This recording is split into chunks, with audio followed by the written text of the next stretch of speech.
Generally વરસતા વરસાદમાં આપણે કોઈ ના કોઈ ભજીયા ખાવાની ઈચ્છા થતી જ હોય છે.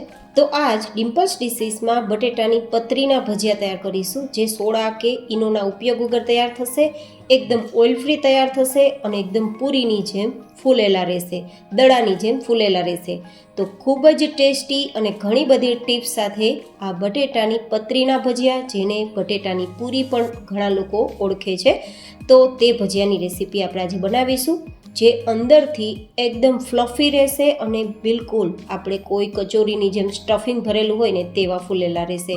ખાવામાં ખૂબ સ્વાદિષ્ટ રહેશે. બસ થોડું બેટર બનાવવામાં ધ્યાન રાખવાનું છે અને તેને કુકિંગ પ્રોસેસમાં થોડું ધ્યાન આપવાનું છે. તો ચલો રેસીપી શરૂ કરીએ. જેમના માટે સૌથી પહેલાં આપણે બેટર તૈયાર કરીશું. જો બેટર પરફેક્ટ હશે તો બટેટાની પતરીના ભજીયા એકદમ ઓઇલ ફ્રી અને એ પણ સોડાના ઉપયોગ વગર ફૂલેલા થશે.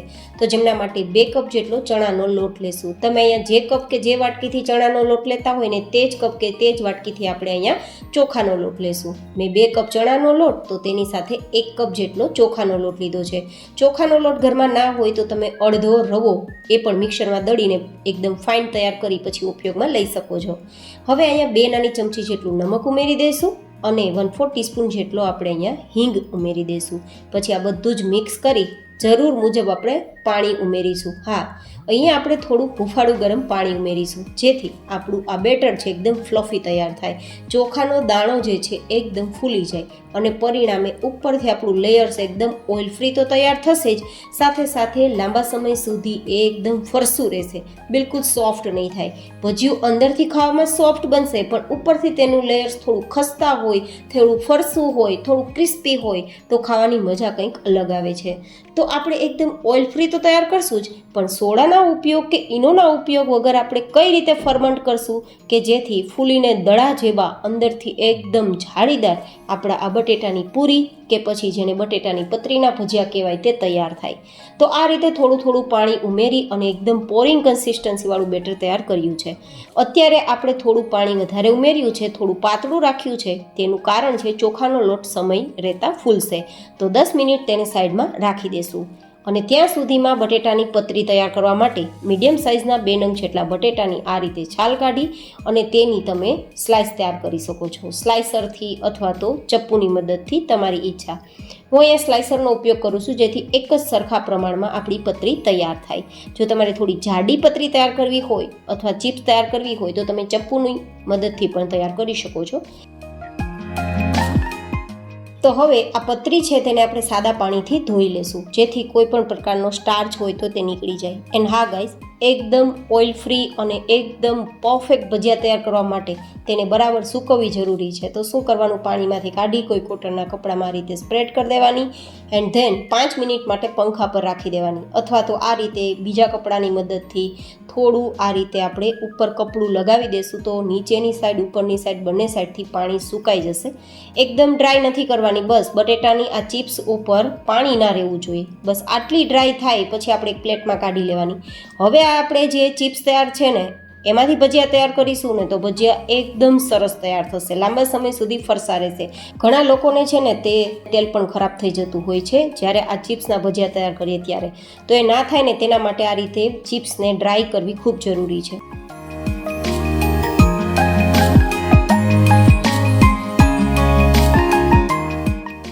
અને હવે 10-1 મિનિટ જેવો સમય થઈ ગયો છે, તો એકદમ અંદરથી ભજીયાને સોફ્ટ રાખવા માટે, ખાવામાં ખૂબ મજા આવે તેવા તૈયાર કરવા માટે 2 ચમચી જેટલું ગરમ તેલ ઉમેરીશું અને 1 નંગ જેટલો લીંબુનો રસ ઉમેરી દઈશું. લીંબુનો રસ ઉમેરવાથી સોડાના ઉપયોગ વગર કે ઈનોના ઉપયોગ વગર ભજીયા અંદરથી ફર્મન્ટ થશે અને પરિણામે જાળીદાર તૈયાર થશે. પણ હા, માત્ર લીંબુનો ઉપયોગ કરવાથી પ્રોસેસ નહીં થાય. લીંબુ ઉમેર્યા બાદ સતત એક જ ડાયરેક્શનમાં ચમચો, વિસ્ક અથવા તો કાંટા ચમચીની મદદથી તમારે 5 મિનિટ આ રીતે ચલાવવાનું રહેશે.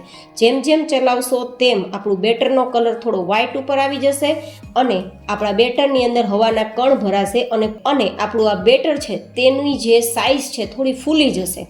રિબિન કન્સિસ્ટન્સી જેવું બેટર તૈયાર થઈ જશે, જેનું કારણ છે બેટરની અંદર હવાના કણ ભરાશે. જે પ્રોસેસ સોડાથી, ઈનોથી અને બેકિંગ પાવડરથી થાય છે ને તે પ્રોસેસ આ રીતે આપણે લીંબુ ઉમેર્યા બાદ કન્ટિન્યુ ચલાવીશું તો થઈ જશે. તો જેના કારણે આપણે સોડાનો ઉપયોગ કર્યા વગર એકદમ ફ્લફી દડા જેવા ફૂલેલા અને સ્પંજી ભજીયા તૈયાર કરવા હોય, જાળીદાર ભજીયા તૈયાર કરવા હોય તો આ પ્રોસેસ કરજો. સોડાનો ઉપયોગ કરવો નહીં પડે. હવે 5 મિનિટ પછી તમે જોઈ શકો છો કે આપણું પહેલાં કરતાં બેટર થોડું એકદમ હવાના કણ ભરાવાથી ફ્લફી થઈ ગયું છે અને નીચે તરફ જતા રિબિન જેવું થાય છે. પહેલાં એકદમ પોરિંગ કન્સિસ્ટન્સીમાં હતું, સીધું બેટર નીચે જતું રહેતું હતું, પણ અત્યારે નીચે જતાં રિબિન જેવું થઈ જાય છે. જો તો મતલબ પરફેક્ટ બેટર છે. આ એક નિશાની છે બેટર પરફેક્ટ થયું છે કે નહીં તે ચેક કરવાની. હવે બીજી નિશાની છે કે આ રીતે ચમચાની પાછળના ભાગથી જેટલું હોય એટલું બેટર પહેલાં નિતારી લેવાનું અને પછી આ રીતે આંગળીની મદદથી તમારે ચેક કરવાનું. આ રીતે કોટિંગ થઈ જતું હોય તો સમજવાનું બેટર એકદમ પરફેક્ટ છે. હવે તમારું તેલ પણ ખરાબ નહીં થાય અને એકદમ ફૂલીને દડા જેવા ભજીયા તૈયાર થશે અને એ પણ ઓઇલ ફ્રી તૈયાર થશે. તો હવે આ બેટરની અંદર આપણે થોડા લીલા ધાણા અને થોડા ચીલી ફ્લેક્સ ઉમેરીશું, જસ્ટ ફોર ડેકોરેશન, જો કે ઓપ્શનલ છે. હવે આપણે જે ચિપ્સ તૈયાર કરી હતી ને તેને આ રીતે આપણે લોટમાં બેટરમાં કોટ કરી લેવાની છે. જેટલું બને તેટલું આ રીતે આપણી ચિપ્સમાંથી બેટરને નિતારી લેવાનું છે અને નિતાર્યા બાદ તેને તેલમાં તળવા માટે મૂકવાનું છે.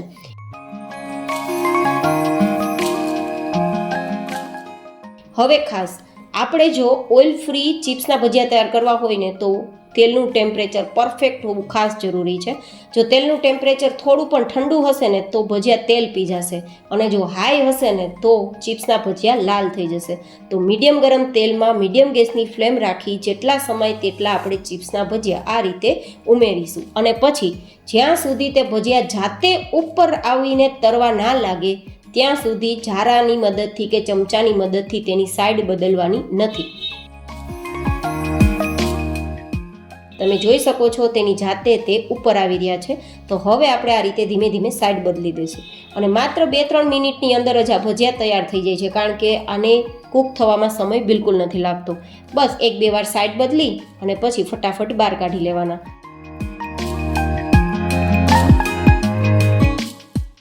તો તમે જોઈ શકો છો કે બહાર કાઢતા જ પૂરીની જેમ ફૂલેલા, દડાની જેમ ફૂલેલા ભજીયા તો છે જ, પણ બિલકુલ ઓઇલ નથી. જો આ રીતે બહાર જ હજી મેં કાઢ્યા છે, બિલકુલ હાથમાં તેલ પણ નથી આવતું. આટલા ઓઇલ ફ્રી આપણા ભજીયા તૈયાર થયા છે. તો આજે ઘણી બધી ટિપ્સ સાથે મેં બટેટાની ચિપ્સના ભજીયા તૈયાર કરવાની રેસીપી શેર કરી છે. તમને મારી આ મહેનત કેવી લાગી તે બતાવવા માટે કોમેન્ટ કરજો અને મારી મહેનત પસંદ આવે તો લાઇક પણ કરજો. ચેનલ પર નવા હોય તો ચેનલને સબસ્ક્રાઇબ કરજો, જેથી આવા અવનવા વિડીયો તમને ફટાફટ ફ્રીમાં મળતા રહે. તમે જોઈ શકો છો કે આ રીતે ભજીયું ખોલીને જોતા અંદરથી કચોરીની જેમ સ્ટફિંગ ભર્યું હોય ને તેમ અલગ થઈ જાય છે. જો બિલકુલ દડાની જેમ ફૂલેલા છે, ચિપ્સ પણ એકદમ અલગ થઈ ગઈ છે, અંદરથી જાળીદાર છે, સ્પંજી છે, ઓઇલ ફ્રી છે. તો કેવી લાગી તમને મારી આજની આ રેસીપી? કોમેન્ટમાં જરૂર ફીડબેક શેર કરજો. ફરી મળીશું એક નવી જ હેલ્ધી રેસીપી સાથે. ત્યાં સુધી stay healthy and stay happy.